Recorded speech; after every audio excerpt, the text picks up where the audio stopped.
Bonjour, bienvenue dans la correction de l'exercice numéro 3 du brevet des collèges, c'est Centre étranger, juin 2022. Je vous laisse télécharger l'énoncé de cet exercice, il est joint dans la description. N'hésitez pas à le télécharger, à le faire, mettez en pause et une fois que vous l'avez fait, regardez la correction.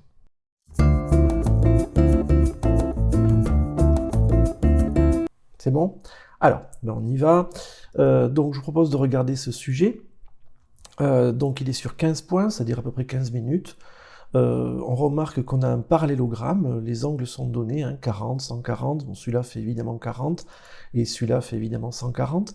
On a un motif, scratch, qui est fait, enfin ce sont des blocs, qui commencent à faire deux fois quelque chose, et il y a un avancé 40 qui a été mis. Il s'agit de compléter avec les trois blocs qui sont proposés en dessous.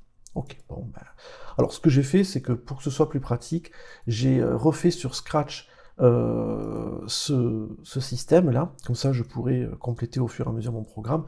En plus, ce sera la forme des blocs Scratch que vous connaissez bien. Et j'ai fait aussi une petite animation sur GeoGebra dans laquelle j'ai refait mon parallélogramme. Allez, on y va. Donc, quand je démarre ma boucle, je suis ici, et donc j'ai un lutin qui va parcourir les choses. Alors le lutin, dans mon programme, ça va être une main, vous voyez, une main qui est ici, qui indique la direction, et il y a un petit pointillé rouge là, qui indique vraiment la direction dans laquelle on va. Alors, si jamais je regarde mon programme, je rentre dans la boucle, et je commence par avancer de 40. Effectivement, j'avance de 40, vous voyez, hein, j'avance de 40 pixels, j'arrive jusque là. Ça correspond à ce que j'ai sous Scratch ici, avancé de 40. Okay. Après, qu'est-ce qui se passe? Eh bien après, je tourne, hein, je dois tourner de manière à me mettre dans la bonne direction. Je tourne. Et là, il y a un gros problème, c'est que beaucoup d'élèves marquent qu'on tourne de 140 degrés, parce qu'ils ont vu 140 ici, ils se disent, on tourne de 140. Pas du tout. Regardez, l'angle qu'on parcourt, en fait, c'est cet angle-là. Vous voyez, celui-là. Et du coup, combien mesure-t-il cet angle? Eh bien, si la totalité ici, ça fait 180 degrés, ça veut dire que là j'ai 140 et que là j'ai 40. Ce qu'on peut montrer comme ça. 180 moins 140, c'est 40 degrés. Et donc on va tourner de 40 degrés seulement. Allez, je vais sur mon programme Scratch, ce sera ce bloc ici que je mets à la suite. Je continue mon animation, donc je tourne, et ensuite j'avance. J'avance de 30 pixels. Bon, ça c'est facile. On avance de 30 pixels, je peux le mettre directement. Voilà, c'est fait. Alors, on se doute que ça va être le bloc de 140 degrés, mais ce serait peut-être bien de le comprendre. Donc si je continue mon animation, on voit que je vais tourner pour me mettre dans la bonne direction. Et là, c'est un grand angle, c'est un angle obtus, évidemment. Hein. Alors, cet angle en question, c'est celui-là. Hein, on va tourner de tout ça. Si vous regardez, la main, elle parcourt bien tout ça. Il n'y a pas de problème. Et combien mesure cet angle? Eh bien, si je regarde la totalité, là, ça fait 180 degrés. Moins les 40 qui sont ici, ça fait bien 40 degrés. Donc, 140 degrés, pardon. Donc, ça nous fait donc 180 moins 40 égale 140 degrés. Donc, je prends dans mon programme Scratch 140 degrés. Et ensuite, qu'est-ce qui se passe? J'ai terminé ma boucle, hein, j'ai terminé, donc je vais revenir au départ et je vais à nouveau avancer de 40. Est-ce que ça marche? Oui, je vais à nouveau avancer de 40. Ensuite, je vais tourner de 40 degrés. Ensuite, je vais avancer de 30. Et après, je vais tourner de 140. Donc là, on voit vraiment le parcours. Hein.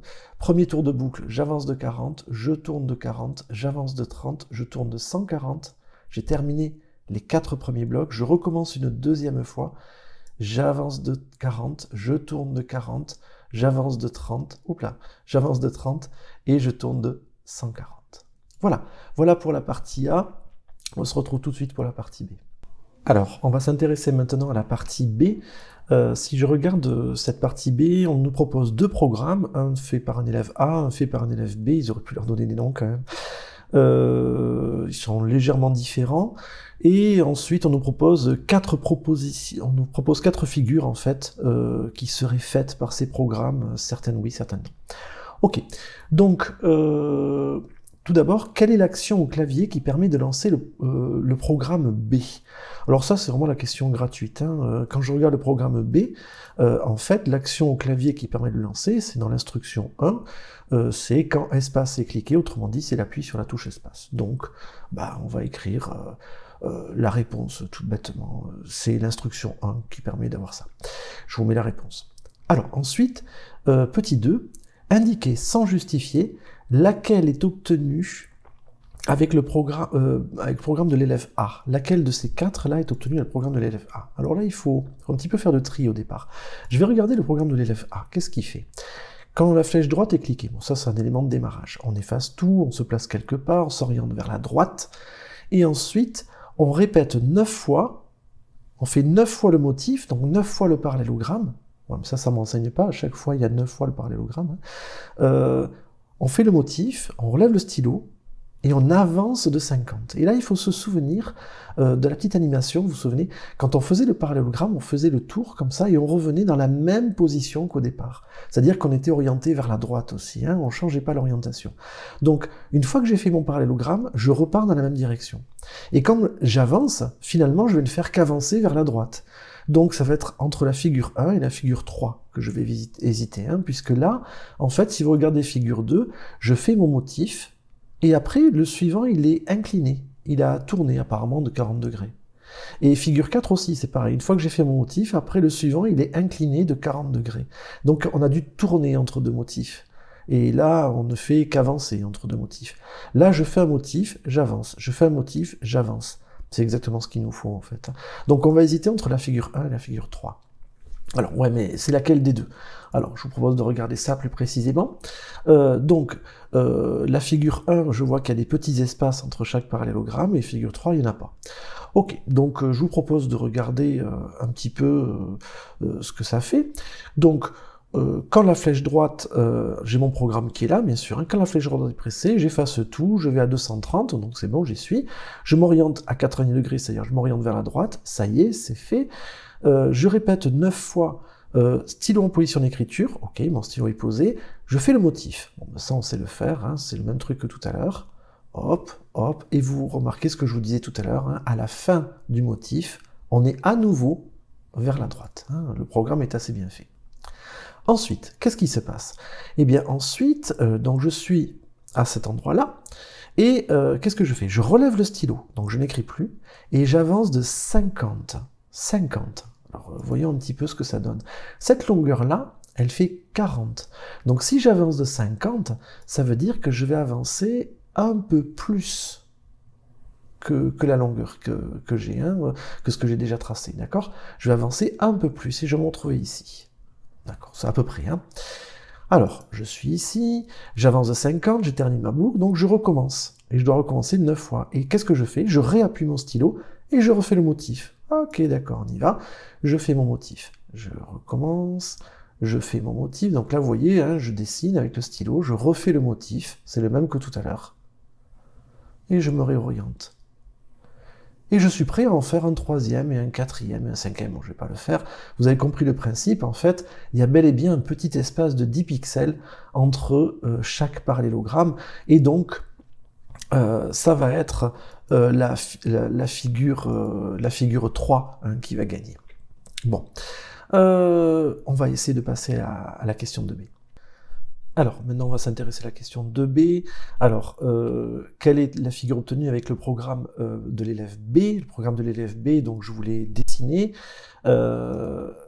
On le voit ici, hein, quand l'espace est pressé, on fait tout ça. Bon, on va essayer de voir ce que ça donne.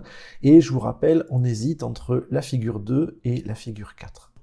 Donc j'y vais. Je rentre, au début je suis placé en 0, 0, j'appuie mon stylo et je répète 9 fois motif.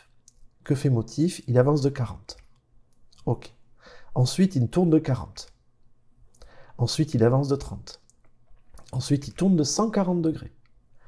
Ensuite, il recommence. Il avance de 40. Il tourne de 40. Il avance de 30. Il tourne de 140 degrés. Il a terminé motif. Il revient, il arrive ici. Tourner de 40 degrés.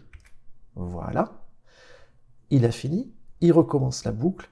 Il refait motif. On se retrouve dans motif. Il doit faire 2 fois. Avancer de 40. Tourner de 40. Avancer de 30.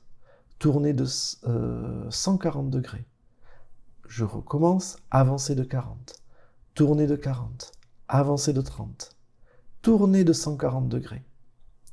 Il a terminé, motif. Il revient ici, il est à ce niveau-là. Il doit tourner de 40 degrés. Il le fait. Bon, vous avez compris le principe. il va recommencer ça 9 fois, et du coup, on va se retrouver avec évidemment la figure 4. Ça paraît assez logique que c'est celle-là. Ce petit décalage qu'il y avait au centre, bon, je vais arrêter de le faire, ce petit décalage qu'il y avait au centre là, il n'y est pas. Si on avait avancé un petit peu avant de continuer, oui, mais c'est pas le cas.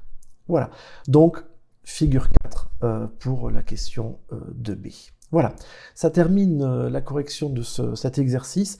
J'espère que vous avez bien compris le principe et surtout, c'est ce qui est important, c'est la question A, hein, dans la partie A. Arriver à comprendre cette histoire de 40 degrés et non de 140 degrés, puisque c'est 180 moins, c'est ça qu'il faut arriver à comprendre.